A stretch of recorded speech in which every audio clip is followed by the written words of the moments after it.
السلام علیکم ورحمۃ اللہ وبرکاتہ، نحمده ونصلی علی رسولہ الکریم، اما بعد فاعوذ باللہ من الشیطان الرجیم، بسم اللہ الرحمن الرحیم، رب اشرح لی صدری ویسر لی امری واحلل عقدۃ من لسانی یفقہوا قولی۔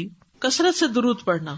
رسول اللہ صلی اللہ علیہ وسلم نے فرمایا، جمعہ کے دن اور جمعہ کی رات کو کثرت سے مجھ پر درود پڑھا کرو، بس جو آدمی مجھ پر ایک دفعہ درود بھیجے گا اللہ اس پر 10 رحمتیں نازل کرے گا۔ اللہم صلی علی محمد۔ رسول اللہ صلی اللہ علیہ وسلم نے فرمایا، تمہارے افضل دنوں میں سے جمعے کا دن ہے۔ اسی دن آدم علیہ السلام پیدا کیے گئے، اسی دن ان کی روح قبض کی گئی، اسی دن سور پھونکا جائے گا اور اس دن سب لوگ بے ہوش ہوں گے، اس لیے اس دن مجھ پر کثرت سے درود بھیجا کرو، کیونکہ تمہارا درود مجھ پر پیش کیا جاتا ہے۔ کہتے ہیں لوگوں نے پوچھا، یا رسول اللہ، ہمارا درود آپ پر کس طرح پیش کیا جائے گا جبکہ آپ کا جسم بوسیدہ ہو چکا ہوگا؟ تو آپ نے فرمایا، بے شک اللہ عز و جل نے انبیاء کے جسموں کو زمین پر حرام کر دیا ہے، یعنی فرشتوں کے ذریعے آپ تک درود پہنچایا جاتا ہے۔ انبیاء کے جسموں کو مٹی نہیں کھاتی، صحیح سلامت ہوتے ہیں ان کے جسم۔ سورۃ الکہف پڑھنا۔ نبی صلی اللہ علیہ وسلم نے فرمایا، جو شخص جمعہ کے دن سورۃ الکہف پڑھتا ہے تو اس کے لیے دوسرے جمعے تک نور روشن رہتا ہے۔ غسل کرنا۔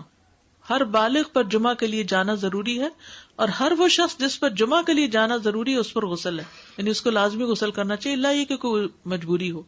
تو آپ اپنا اسکیجول اس طرح بنائیں نا کہ جیسے اگر آپ ہر روز نہاتے ہیں پھر تو کوئی مسئلہ نہیں، لیکن اگر آپ ایک دن چھوڑ کے ایک دن نہاتے ہیں تو آپ پھر اس طرح اسکیجول کریں کہ جیسے آپ منڈے کو نہائے، پھر وینسڈے کو نہائے، پھر جمعے کو نہائے، پھر آپ سیٹرڈے سنڈے اگر نہیں بھی نہاتے پھر منڈے، تو اس طرح آپ جمعے کو مس نہیں کریں گے۔ یہ نہیں کہ جمعرات کو نہا کے جمعہ کو چھوڑ دیا، یا جمعہ چھوڑ کے ہفتے کو نہائے، ایسا نہیں کرنا چاہیے۔ علماء نے غسل کے حکم کے بارے میں اختلاف کیا، بعض تو کہتے ہیں یہ واجب ہے، یعنی فرض کے درجے میں ہے، اور جمہور علماء یہ کہتے ہیں کہ مستحب ہے، پسندیدہ ہے، افضل عمل ہے۔ حدیث میں آتا ہے، جس نے جمعے کے دن وضو کیا اس نے اچھا کیا، اور جس نے غسل کیا تو یہ افضل ہے۔ صفائی میں مبالغہ ہوتی نا، ویکلی صفائی آپ کو کرنی ہوتی ہے، یعنی جیسے ناخن وغیرہ کاٹتے ہیں یا پھر اپنے زائد بال وغیرہ اتارتے ہیں، تو یہ سب چیزیں اگر جمعے کے دن ہو تو زیادہ بہتر ہے۔ نبی صلی اللہ علیہ وسلم نے فرمایا، جو شخص جمعے کے دن اچھی طرح غسل کرے، اچھی طرح سنوار کر وضو کرے، اپنے بہترین لباس میں سے پہنے، یعنی جمعے کے دن باقی دنوں کی نسبت اچھا لباس پہنے، اللہ نے اس کی قسمت میں گھر والوں کی جو خوشبو لکھی ہو وہ لگا لے، یعنی گھر میں جو بھی خوشبو ہے، پھر جمعہ پڑھنے آئے تو لغو کام نہ کرے، 2 آدمیوں کے درمیان جدائی نہ کرے، یعنی 2 لوگ بیٹھے ان کے بیچ میں گھس کے بیٹھ جائے۔ اس جمعے اور دوسرے جمعے کے درمیان کے پورے ہفتے کے گناہ معاف کر دیے جاتے ہیں۔ پھر مسواک کرنا۔ جمعے کی سنتیں بتاتے ہوئے آپ نے فرمایا، اور تم پر مسواک کرنا لازم ہے۔ اچھا لباس پہننا۔ نبی صلی اللہ علیہ وسلم نے فرمایا، اگر ممکن ہو تو جمعہ کے لیے اپنے کام کاج کے کپڑوں کے علاوہ 2 کپڑے اور بنا رکھنے میں کیا حرج ہے؟ اسپیشل ڈریس رکھے جو جمعے کو ہی پہن لیں۔ خوشبو لگانا، یعنی خوشبو لگائے، حدیث میں آتا ہے چاہے وہ عورت کی خوشبو سے ہو، یعنی آپ کی اپنی نہیں، بیوی کی خوشبو پڑی ہو وہی لگا لو، لیکن لگاؤ۔ تیل لگانا۔ جو شخص جمعہ کے دن غسل کرے اور جس قدر ممکن ہو پاکیزگی حاصل کرے اور اپنے تیل میں سے تیل لگائے یا اپنے گھر کی خوشبو میں سے خوشبو لگائے، پھر نکلے کہ 2 آدمیوں کے درمیان تفریق نہ کرے، جتنی مقدرہ نماز پڑھ لے، اور جب امام بات کرے تو خاموش رہے۔ اس جمعے سے لے کر دوسرے جمعے تک اس کے گناہ بخش دیے جاتے ہیں۔ جمعہ کا وقت۔ سورج ڈھلتے ہی جمعہ پڑھنا۔ سورج ڈھلتے ہی جمعہ پڑھنا، اول وقت جمعہ پڑھنا، بہت لیٹ نہیں کرنا چاہیے۔ ایاس بن سلمہ بن اکوع اپنے والد سے روایت کرتے ہیں، انہوں نے کہا کہ ہم رسول اللہ صلی اللہ علیہ وسلم کے ساتھ جمعے کی نماز پڑھ کر واپس لوٹتے تھے تو دیواروں کا سایہ اتنا نہیں ہوتا تھا کہ ان سے اپنے آپ کو سایہ مہیا کیا جا سکے، یعنی ابھی سورج بہت تھوڑا ڈھلا ہوتا تھا۔ ہاں، گرمی کی شدت میں تاخیر کی اجازت ہے۔ مسجد میں داخلہ۔ مسجد کی طرف جلدی نکلنا۔ تحیت المسجد ادا کرنا۔ عمر بن دینار کہتے ہیں، انہوں نے جابر رضی اللہ عنہ کو کہتے ہوئے سنا کہ ایک شخص جمعہ کے دن مسجد میں داخل ہوا، اس حال میں کہ نبی صلی اللہ علیہ وسلم خطبہ دے رہے تھے، تو آپ نے فرمایا، کیا تم نے نماز پڑھی؟ اس نے کہا نہیں، تو آپ نے فرمایا، کھڑے ہو 2 رکعتیں پڑھو۔ اب یہ بڑا اہم مسئلہ ہے، مسجد میں داخل ہو چاہے خطبہ ہو رہا ہو، 2 رکعت پڑھے بغیر نہ بیٹھو، ٹھیک ہے؟ اور یہ کیا ہے؟ دراصل تحیت المسجد، یہ جمعے کی سنتیں نہیں ہیں، یہ کیا ہے؟ تحیت المسجد ہیں اور مختصر پڑھی جائیں. یعنی امام جب خطبہ دے رہا ہو تو چاہیے کہ 2 رکعتیں پڑھے اور دونوں میں اختصار کرے. نماز سے قبل ہلکا بنانے کی ممانعت. مثلا آپ جلدی چلے گئے تو یہ نہیں کہ ایک گروپ بنا کے آپس میں گپ شپ شروع کر دیں. نہیں, سیدھے ہی لائنوں میں بیٹھیے. انتظار کا وقت کیسے گزاریں گے؟ نفل پڑھ کے بیٹھ گئے, ذکر اذکار کریں, قبلے کی طرف رخ کر کے لائنوں میں بیٹھیں. ہلکا نہیں بنائیں, بیٹھ کے خرید و فروخت نہیں کریں. تاخیر سے آنے پہ گردنیں پھلانگ کے نہ آگے جائیں. رسول اللہ صلی اللہ علیہ وسلم نے فرمایا ٹیک لگا کے مت کھاؤ. یہ عام ایک ادب بتایا, یعنی اس طرح ٹیک لگا کے نہیں کھاؤ, کھانے کے وقت سیدھے ہو جاؤ. چھنے ہوئے آٹے کی روٹی نہ کھاؤ, میدا. مسجد میں کوئی جگہ مقرر نہ کرو کہ یہ میری جگہ ہے, آپ کیوں آج یہاں کھڑی ہو گئی, کہ تم اسی میں ہی نماز پڑھو. کچھ لوگ ہوتے ہیں نا, آ کے مخصوص جگہ ہی پڑھتے ہیں, اگر کوئی اور وہاں ہو جائے ڈسٹرب ہو جاتے ہیں. اور جمعہ کے دن لوگوں کی گردنیں نہ پھلانگو, ورنہ اللہ تمہیں قیامت کے دن لوگوں کے لیے پل بنا دے گا. کیونکہ بہت اذیت کی بات ہے نا, آپ بیٹھے ہیں لوگ باقاعدہ بازو کے کندھوں پہ ہاتھ رکھ کے اس کو تنگ کر اس کو تنگ کر, تو یہ نہیں کرنا چاہیے. اگر آپ کو اٹھنا بھی پڑ گیا بیچ میں تو واپسی پہ پیچھے کھڑے ہو جائیے, اگلی لائن مل جائے گی. جی یہ تو بہت ضروری بات آپ نے کی کہ جب لوگ مسجد آئے تو پہلی صف میں بیٹھے, یہ نہیں پہلی چھوڑ کے آخری میں بیٹھ جائیں اور پھر لوگ ان کی گردنیں پلانگتے رہیں, دوسروں کے لیے فتنہ بننا. جابر بن عبداللہ رضی اللہ عنہ سے روایت ہے کہ جمعے کے دن رسول اللہ صلی اللہ علیہ وسلم خطبہ ارشاد فرما رہے تھے کہ ایک آدمی مسجد میں داخل ہوا, وہ قریب آ کر بیٹھنے کے لیے لوگوں کے اوپر سے گزرنے لگا. رسول اللہ صلی اللہ علیہ وسلم نے فرمایا بیٹھ جاؤ, تحقیق تم نے لوگوں کو تکلیف پہنچائی اور دیر سے آئے. یہ عربی کے الفاظ بڑے خوبصورت ہیں. اجلس فقد آذیت و آنیت, کتنی جامع زبان ہے یہ. اجلس فقد آذیت, تو نے اذیت دی, و آنیت, اور دیر سے آئے. ہاں, تو اس سے منع کیا گیا. کسی کو اس کی جگہ سے نہ اٹھانا. جابر رضی اللہ عنہ نبی صلی اللہ علیہ وسلم سے روایت کرتے ہیں, آپ نے فرمایا تم میں سے کوئی شخص جمعہ کے دن اپنے بھائی کو کھڑا نہ کرے کہ پھر دوسری طرف سے آ کر اس کی جگہ پہ خود بیٹھ جائے, بلکہ جو آئے وہ کہے جگہ کشادہ کرو, ہمارے لیے بھی جگہ بناؤ, یہ کہے. خطبہ جمعہ اور اس کے آداب. خطبہ جمعہ کی اہمیت. جب اذان ہو جائے تو کیا کرے انسان؟ مسجد کی طرف دوڑ پڑے. تو مسجد میں جماعت تو نہیں ہو رہی ہوگی, پہلے کیا ہو رہا ہوگا؟ خطبہ ہو رہا ہوگا. امام کا خطبے سے پہلے سلام کرنا. نبی صلی اللہ علیہ وسلم جب ممبر پر چڑھتے تو حاضرین کو السلام علیکم کہتے. امام کا کھڑے ہو کر خطبہ دینا. رسول اللہ صلی اللہ علیہ وسلم کھڑے ہو کر خطبہ دیتے, پھر بیٹھ جاتے, پھر کھڑے ہوتے اور کھڑے ہو کر خطبہ دیتے, یعنی بیچ میں تھوڑا سا بیٹھ بھی جاتے تھے. جس نے تمہیں یہ خبر دی کہ آپ بیٹھ کر خطبہ دیتے تھے تو تحقیق اس نے جھوٹ بولا. بس یقیناً اللہ کی قسم میں نے آپ کے ساتھ 2000 سے زائد نمازیں پڑھی ہیں, یعنی جن میں بہت سے جمعے بھی آئے ہیں, تو ایسا کچھ نہیں. امام کا 2 خطبے دینا, یعنی کھڑے تھے پہلے, پھر ذرا بیٹھ گئے, پھر دوسری دفعہ اٹھے, تو یہ 2 خطبے ہو گئے. مختصر خطبہ دینا. آپ کے خطبات چند کلمات ہوا کرتے تھے, بہت لمبی تقریریں نہیں. آپ کا خطبہ درمیانہ ہوتا تھا. نبی صلی اللہ علیہ وسلم نے فرمایا آدمی کا نماز کو لمبا کرنا اور خطبے کو مختصر کرنا اس کی سمجھداری کی علامت ہے. بس نماز لمبی کرو اور خطبہ مختصر کرو, کیونکہ بعض بیان جادو جیسا اثر رکھتے ہیں, یعنی تھوڑے بھی بات کرو گے تو دل میں چلی جائے گی. نماز پہ زیادہ توجہ. نبی صلی اللہ علیہ وسلم کا خطبے میں سورۃ قاف پڑھنا. حارثہ بن نعمان کی بیٹی سے روایت ہے, کہتی ہے کہ میں نے سورۃ قاف رسول اللہ صلی اللہ علیہ وسلم سے سن کر حفظ کر لی. آپ ہر جمعے کو خطبے میں پڑھا کرتے تھے. سامعین کا امام کی طرف رخ کرنا, یعنی جمعے کے دن یہ نہیں کہ آپ کرسی لگا کے کسی اور طرف منہ کر کے بیٹھ جائیں اور جب جماعت ہو تو پھر صف میں کھڑے. نہیں, آپ صف میں بیٹھے ہو, کس طرف منہ ہو؟ قبلہ رخ ہو, امام سامنے ہی ہوگا نا قبلے کی طرف. ایک صحابی کہتے کہ جب آپ ممبر پہ چڑھتے تو ہم اپنے چہروں کے ساتھ آپ کی طرف متوجہ ہوتے, ادھر ادھر نہیں دیکھتے تھے خطبے کے دوران. امام کے قریب بیٹھنا. اللہ کے نبی صلی اللہ علیہ وسلم نے فرمایا ذکر میں حاضر ہوا کرو, یعنی خطبہ میں, اور امام کے قریب بیٹھا کرو. بے شک آدمی دور ہوتا رہتا ہے حتیٰ کہ وہ جنت میں بھی پیچھے ہی ہوگا, اگرچہ وہ اس میں داخل بھی ہو جائے. تاخیر کی اتنی مذمت ہے. خاموشی سے خطبہ سننا, یعنی بات نہیں کرنی چاہیے, کوئی اہم بات بھی نہیں پوچھنی چاہیے. ابن مسعود سے روایت ہے کہ انہوں نے ابی ابن کعب سے قرآن کی کسی آیت کے بارے میں سوال کیا جبکہ اللہ کے نبی خطبہ دے رہے تھے, تو انہوں نے اعراض کیا اور کوئی جواب نہ دیا. پھر جب آپ نے نماز پڑھائی تو ابی کہنے لگے تمہارا جمعہ ہی نہیں ہوا, تو ابن مسعود نے رسول اللہ صلی اللہ علیہ وسلم سے پوچھا تو آپ نے فرمایا ابی نے سچ کہا، کوئی بات کرنے کی اجازت نہیں، یہ کہنے کی بھی کہ چپ ہو جاؤ یہ بھی اجازت نہیں۔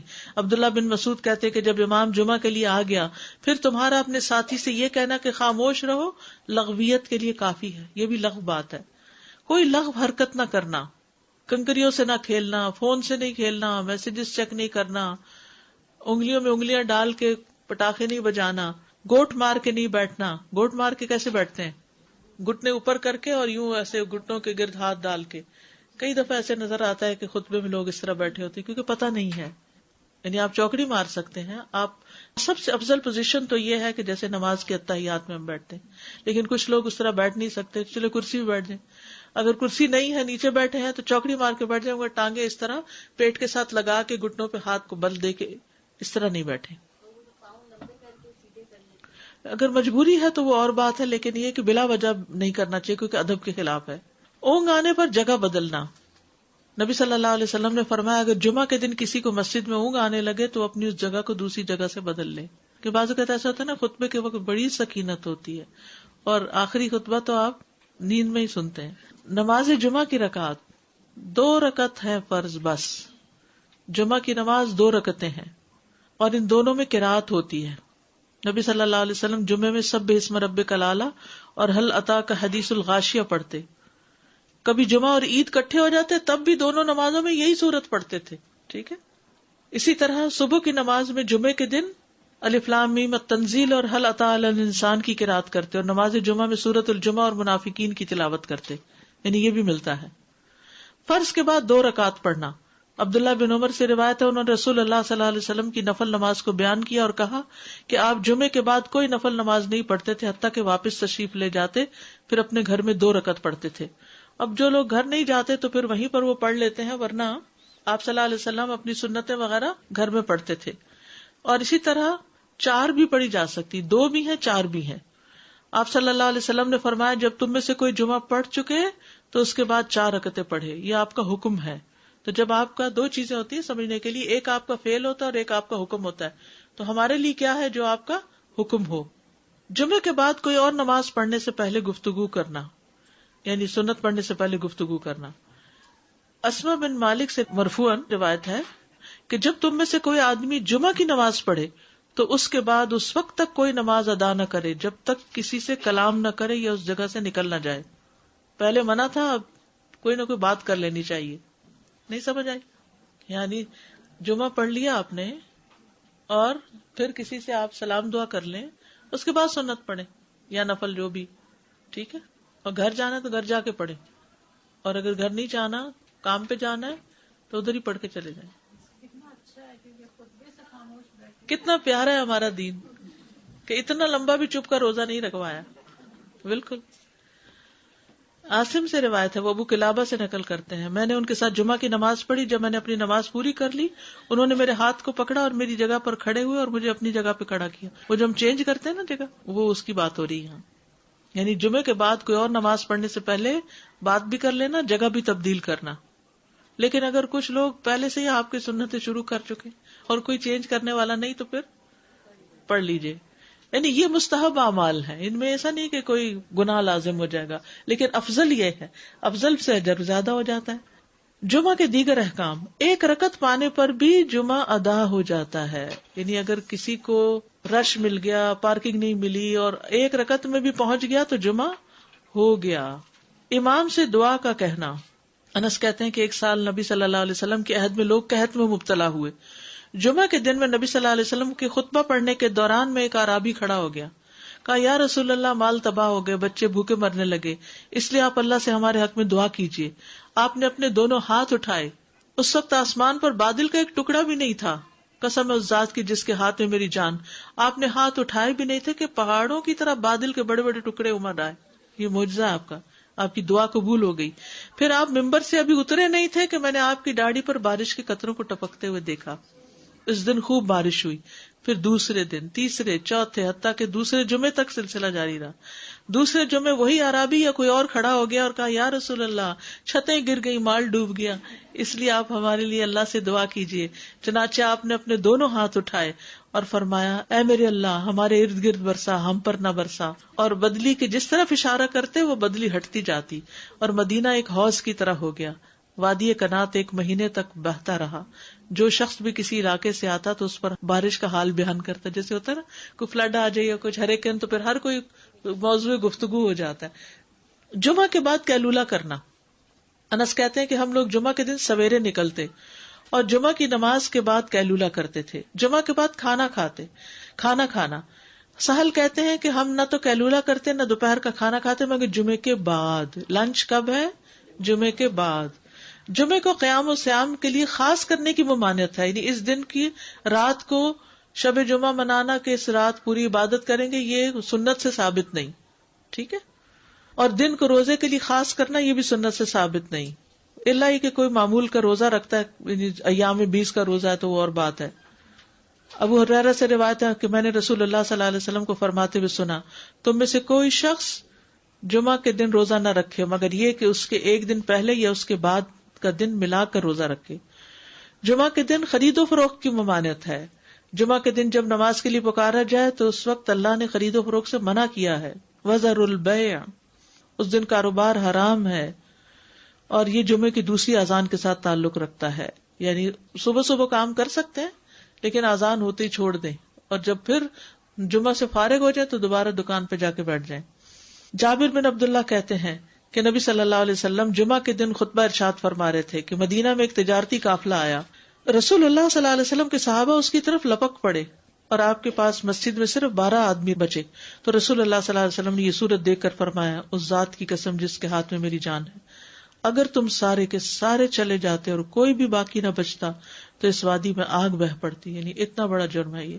پھر یہ آیت نازل ہوئی وَإِذَا رَأَوْا تِجَارَةً أَوْ لَهْوًا انفضوا إِلَيْهَا وَتَرَكُوكَ قَائِمًا، جب وہ کوئی سودا بکتا دیکھیں یا کوئی تماشا نظر آ جائے تو اس کی طرف دوڑ جاتے ہیں اور آپ کو کھڑا ہی چھوڑ دیتے ہیں.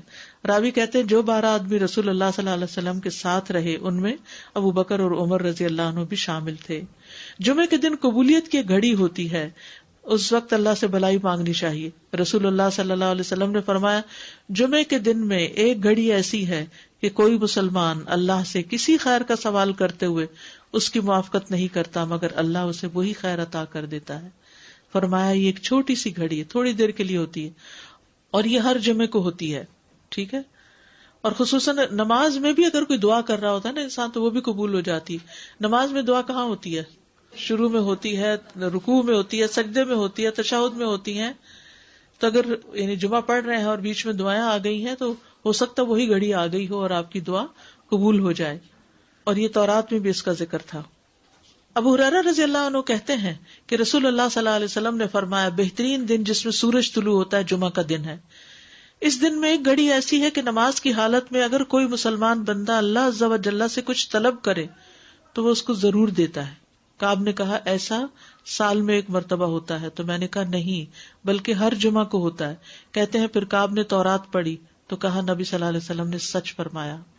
ابو ہریرہ رضی اللہ عنہ کہتے ہیں کہ میں بعد میں عبداللہ بن سلام سے ملا اور ان سے اپنی اور کعب کی مجلس کا بتایا تو عبداللہ بن سلام رضی اللہ عنہ نے کہا میں جانتا ہوں وہ گھڑی کب آتی ہے. ابو ہریرہ نے کہا مجھے بھی بتائیے. انہوں نے کہا وہ جمعہ کے دن میں آخری گھڑی ہے. میں نے کہا یہ جمعے کے دن کی آخری گھڑی کیسے ہو سکتی ہے؟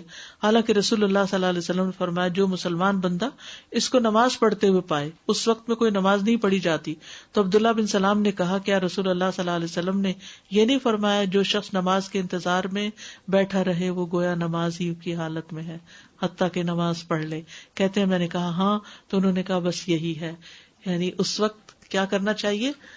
آخری گھڑی میں وضو وغیرہ کر کے مغرب کی نماز کے انتظار میں بیٹھ کے دعائیں کریں، اذان ہو تو نماز پڑھ لیں. عصر کے بعد سے مغرب تک کا وقت ہے.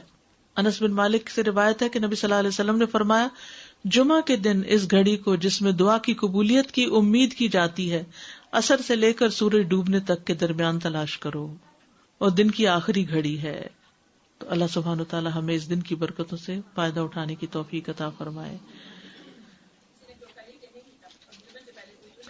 جی کوئی سنتیں نہیں ہیں. جمعہ سے پہلے کوئی سنتیں نہیں، 4 سنتیں نہیں ہیں، صرف 2 رکعتیں تحیت المسجد ہیں، بعد میں 2 یا 4 پڑھی جا سکتی. بہت زبردست مسئلہ حل ہو گیا. دوسری بات یہ کہ وہ ابھی آپ نے بتایا کہ بات کر کے ہم پڑھیں سنتیں جمعے کی نماز کے بعد. جی ذرا سا سلام دعا کر لیں دائیں بائیں. لیکن وہ جتنا کہ فرض پڑھنے کے بعد آیت الکرسی جو ہے وہ بغیر بات کیے پڑھی.